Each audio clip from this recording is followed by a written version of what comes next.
pemerintah daerah, nanti eksekutif yang mengatur siapa yang mendapatkan vaksin tersebut.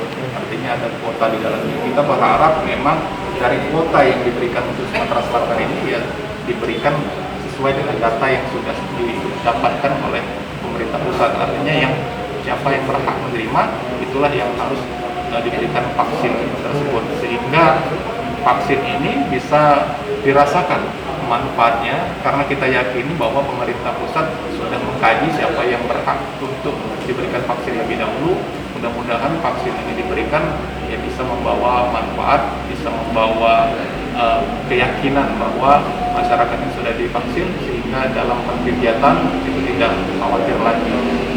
Kita di DPR juga berharap andai pun nanti vaksin ini diberikan, kita berharap prioritasnya adalah yang pertama adalah tenaga medis, tenaga kesehatan, yang kedua ya masyarakat yang memang sudah berumur ya, mungkin paling tidak 50 ke atas yang memang sudah rentan kondisi fisiknya, ini harap diberikan segera vaksin, karena kita yakin setelah kita analisa, setelah kita lihat bahwa yang selama ini terjangkit itu banyak sekali tenaga medis dan juga masyarakat yang memang umurnya sudah 50-an ke atas, dan ini mudah-mudahan bisa diprioritaskan dalam mendapatkan vaksin yang ada di Sumatera Selatan.